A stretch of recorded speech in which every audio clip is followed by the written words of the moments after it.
Hola, espero que estén muy bien. En este video continuamos con el tema de los ángulos. Vamos a conocer un poco más sobre ellos. Los ángulos tienen un símbolo y es este de acá. Este símbolo se parece mucho a los ángulos que vimos en el video anterior. Además, este símbolo podría estar acompañado de una letra M. Estas dos significan la medida del ángulo. En ocasiones es posible que este símbolo de ángulo pueda verse de esta manera y también puede traer a la M.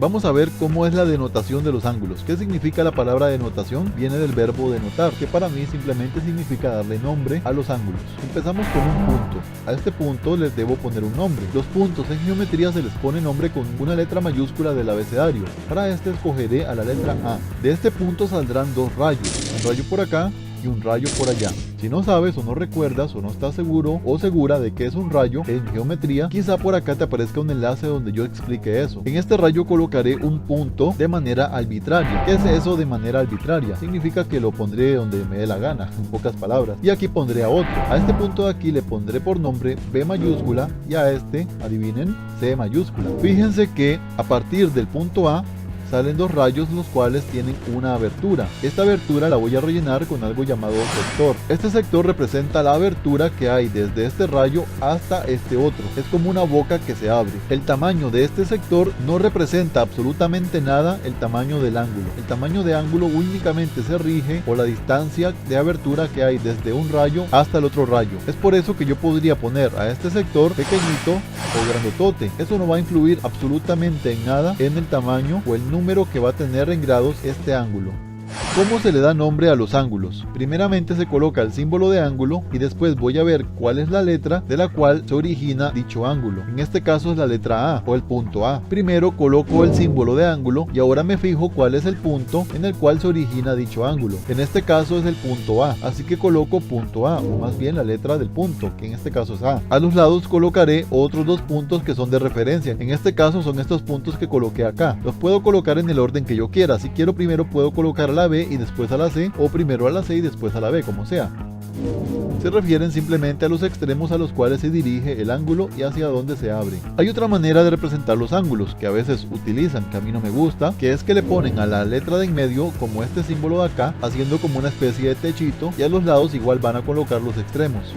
Esto se los digo por si acaso les sale algo así. Hay veces que este techito es más grande. La manera correcta o más usada es esta de acá arriba, con este símbolo de acá. No obstante, existe otra manera de darle nombre a los ángulos. Eso es mediante letras minúsculas del alfabeto griego. Algunos ejemplos son alfa, beta, gamma, delta, epsilon, theta, lambda, mi, sigma, pi, psi y omega. Esas se colocan en el sector que representa al ángulo. Por ejemplo, podría utilizar a la letra alfa. Entonces el ángulo se podría denotar de la siguiente manera: un signo de ángulo y simplemente coloco a la letra alfa. Hay otras personas, profesores, quienes utilizan otra simbología. Por ejemplo, pueden colocar el símbolo del ángulo y luego ponerle simplemente la letra del punto en el cual se origina dicho ángulo. Pero la manera más usual de utilizar estos ángulos es la primera y la menos común es la última. Observemos a esta figura, es la misma de antes prácticamente, pero ¿qué pasaría si yo le quito a esta flecha y a esta flecha? Y además uno al punto B y al punto C mediante una línea.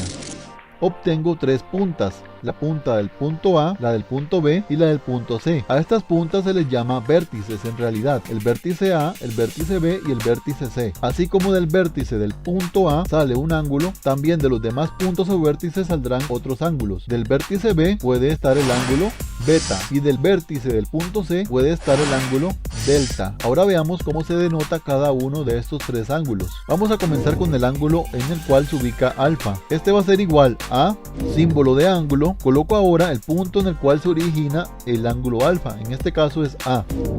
Y a sus extremos voy a colocar los puntos hacia los cuales se abre A, en este caso va a ser B y C.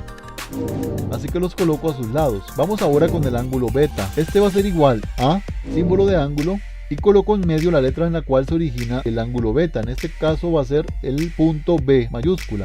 así que pongo B mayúscula. Y a sus lados coloco los puntos hacia los cuales se abre el ángulo en donde está beta. En este caso sería el punto A y el punto C, así que los coloco acá. Continúo con el ángulo delta. El ángulo delta es igual al ángulo y coloco en medio la letra C, porque es en donde se origina. Y a los lados voy a colocar las letras de los puntos a los cuales se dirige C o hacia los cuales se abre C. En este caso van a ser A y B.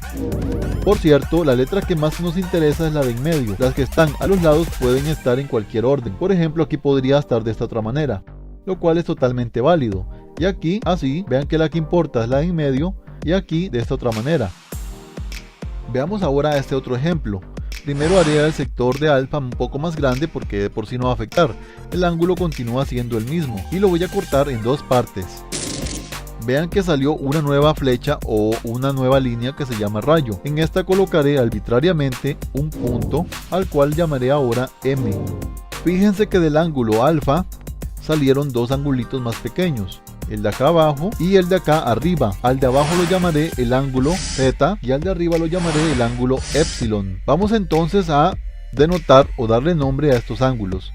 El ángulo alfa, es decir el grande con el sector celeste, va a ser igual a el ángulo. ¿Cuál es la letra de origen? Colocamos ahora a la letra de origen, que va a ser la letra A mayúscula.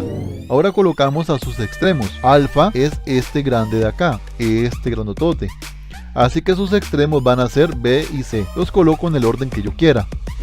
Coloqué primero a B y después a C, pero recuerden que también podría ir de esta manera, primero C y después B, como siempre el más importante en el medio. Vamos a ver ahora cómo quedaría el ángulo θ. Este es igual a el ángulo y en el medio colocaré la letra de origen. Vean que para todos los ángulos va a ser siempre A, así que coloco A. Lo que nos interesa ahora es saber cuáles son sus extremos. En este caso, el ángulo θ, que es este, tiene por extremos al punto B y al punto M. Los voy a colocar en el orden que yo quiera. También los pude haber escrito así. Ahora continuemos con el ángulo epsilon. Este va a ser igual a el ángulo con el punto de origen A y extremos. ¿Cuáles son los extremos de epsilon? Son la M y la C. Entonces voy a colocar a la M y a la C. Una vez más recuerden que pudo haber ido de esta otra manera, la C primero y la M después. Eso no afecta en nada a quién va a ser el ángulo epsilon o el ángulo MAC. Ahora vemos a un ejemplo un poco curioso. Tenemos un billete común y corriente, el cual se va a llamar alfa. ¿Qué pasaría si lo corto en dos partes? Obtengo ahora a epsilon y a z, que es lo mismo que le sucedió a este ángulo alfa. Lo cortamos en dos y así nacieron epsilon y z. Observen que ahora son dos partes independientes, separadas, pero yo podría volver a unirlos y así obtengo de nuevo a alfa. Ahora veamos para qué dije todo esto. Recuerden que θ y epsilon son las partes en las cuales se separó alfa. Entonces, si al ángulo θ le sumo el ángulo epsilon, esto va a ser igual a el ángulo alfa. ¿Lo ven? Este de aquí más este de aquí da como resultado al ángulo alfa completo. Ahora veámoslo en la otra denotación que tienen. El ángulo θ va a ser igual a BAM. Recuerden que A va en el centro, es el punto de origen, y B y M son los extremos de θ, B y M, más el ángulo MAC. MAC es epsilon, porque vean que los extremos son M y C, y el de en medio va a ser alfa. Entonces, esos son iguales a el ángulo alfa, ¿verdad? ¿Y cómo quedaría alfa? Coloco en medio a la letra A mayúscula del punto A, y en los extremos van a ser B y C, por lo cual queda de esta manera. El ángulo θ, que es este, más el ángulo epsilon, que es este, es igual al ángulo alfa, que se representa también de esta otra manera. Para que quede más claro, ahora veremos el ejemplo anterior pero con números. ¿Qué tal si el ángulo alfa era un ángulo de 55 grados? El cual voy a cortar, después colocaré el punto M de antes y ahora puedo decir que el ángulo Z de antes va a medir 24 grados y el ángulo epsilon de antes va a medir 31 grados. De esta manera podemos ver que el ángulo de 24 grados más el ángulo de 31 grados es igual al ángulo de 55 grados. 24 más 31, 55. Es lo mismo que hicimos antes. Pero como ahora sí sabemos cuánto miden los ángulos y no están representados por símbolos ni letras, entonces podríamos ponerle la M de medida. La medida del ángulo de 24 grados más la medida del ángulo de 31 grados es igual a la medida del ángulo de 55 grados. Es decir, este ángulo más este ángulo da como resultado a este ángulo grande. Regresemos ahora al billete. Si le quitamos la parte izquierda, obviamente va a quedar la parte derecha. Pero si ahora le quitamos la parte derecha, pues lógicamente va a quedar la parte izquierda. ¿Y para qué hago eso? Bueno, pues ya vamos a ver. Tenemos al ángulo alfa, que sería como el billete entero. ¿Qué pasaría si yo le quiero quitar el ángulo θ? Entonces me debe quedar el ángulo épsilon. Si yo le quito este, me queda el otro. Por eso el ángulo alfa menos el ángulo θ es igual al ángulo épsilon. Pero ¿qué tal si ahora le quito más bien al ángulo alfa el ángulo épsilon? O sea, le quito este de acá, pues me tiene que quedar este, ¿no? Así que esto es igual al ángulo θ. Ahora veamos lo aplicado a números. El ángulo alfa es el de 55 grados, así que si al ángulo de 55 grados le quito o le resto el ángulo de 24 grados, eso va a ser igual a el ángulo de 31 grados. Pero si ahora al ángulo de 55 grados le resto el ángulo de 31 grados, esto va a ser igual a el ángulo de 24 grados.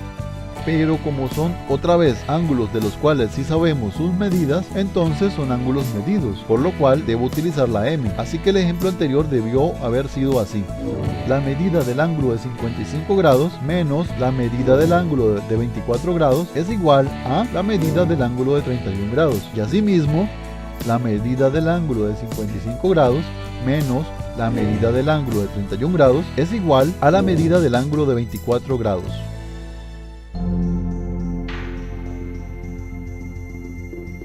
Y bien, mis amigas y amigos, ha llegado a su fin otro video. Espero que les haya gustado. Si fue así, no olviden dejarme un me gusta como muestra de su apoyo. También suscríbanse, que eso es un apoyo aún más grande. No olvides compartir el video con cualquier persona que lo necesite o que le pueda servir. Y nos vemos en el próximo video. Hasta luego.